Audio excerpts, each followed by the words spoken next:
saya Dr. Citra yang bertugas pada pagi hari ini.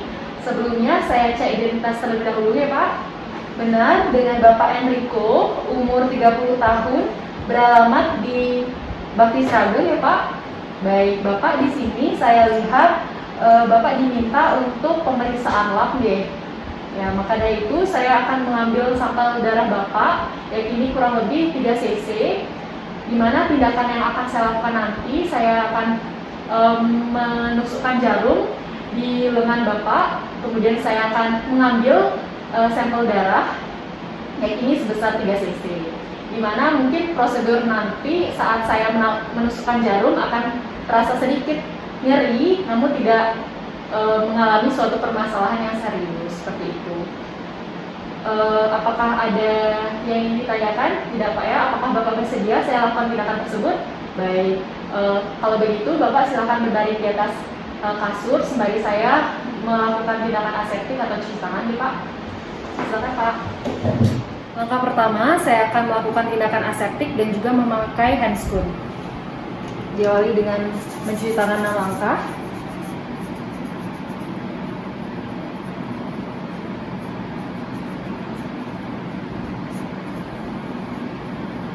Lalu memakai handscoon.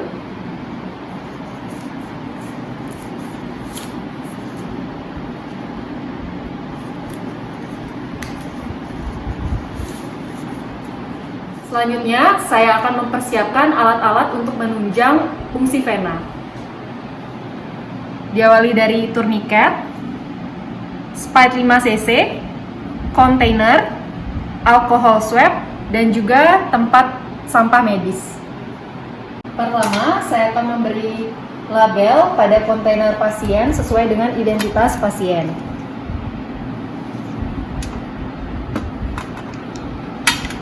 Dilanjutkan, saya akan memilih titik fungsi vena sesuai dengan kondisi pasien. Di sini, kurang lebih saya akan melakukan fungsi vena.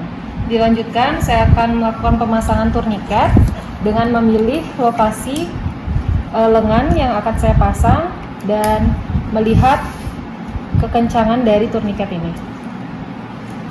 Dilanjutkan, saya akan melakukan disinfeksi di daerah yang akan saya lakukan fungsi vena dengan menggunakan alcohol swab. Gerakan disinfeksi akan saya lakukan memutar dari dalam keluar. Selanjutnya, saya akan membuka tutup spike. Dilanjutkan, saya akan mengeluarkan udara yang ada di dalam spike.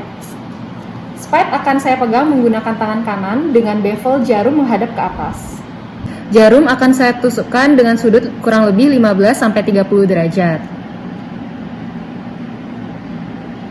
Darah akan saya aspirasi menggunakan tangan kanan, dengan tangan kiri memfiksasi dari jarum agar tidak tergeser.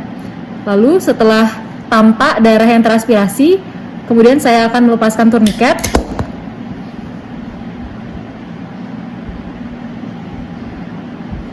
Setelah darah teraspirasi sesuai dengan kebutuhan, yakni 3 cc, kemudian saya meletakkan kapas kering di daerah fungsi vena sambil menarik secara perlahan jarum dengan arah lurus. Lalu meminta pasien untuk menekan daerah fungsi vena selama beberapa menit. Dilanjutkan, saya akan melepaskan tutup spike. Lalu saya akan mengalirkan darah di dalam spike ini menuju ke tabung atau kontainer.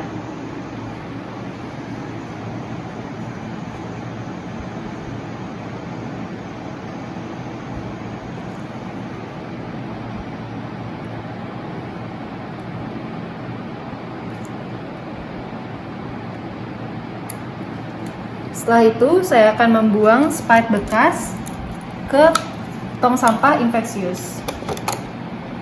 Dilanjutkan, saya akan segera menghomogenkan tabung dengan antikoagulan dengan cara membalikkan tabung beberapa kali dan tidak mengocoknya. Dilanjutkan, saya akan melakukan kontrol perdarahan sampai perdarahan pasien benar-benar berhenti. Setelah memastikan tidak ada perdarahan kembali, saya akan menutup luka dengan menggunakan kapas baru atau alcohol swab. Setelah itu, saya akan memplesternya menggunakan Hipavik.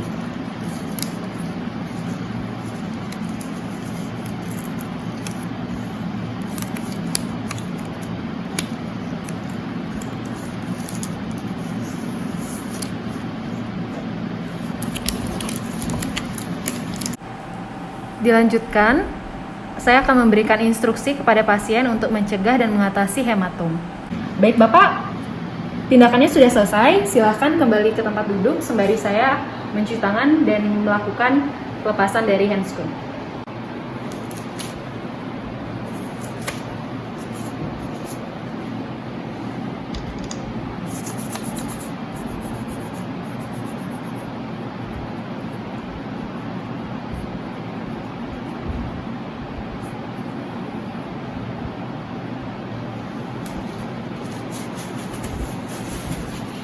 Silakan duduk Bapak.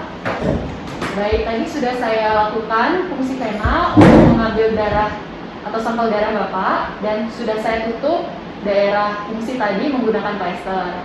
Di sini untuk mencegah dari adanya hematom, Bapak mohon tidak menekuk daerah fungsi dan juga tidak menggosok daerah fungsi tersebut. Dan nanti sesampainya Bapak di rumah, Bapak bisa kompres menggunakan bekuan es. Dan besok Bapak bisa menggunakan kompres air hangat untuk mempercepat resorpsi atau penyerapan dari darah Bapak. Apakah ada yang ingin ditanyakan mungkin Pak? Tidak, nggih? Baik Bapak, silakan kembali pulang. Terima kasih.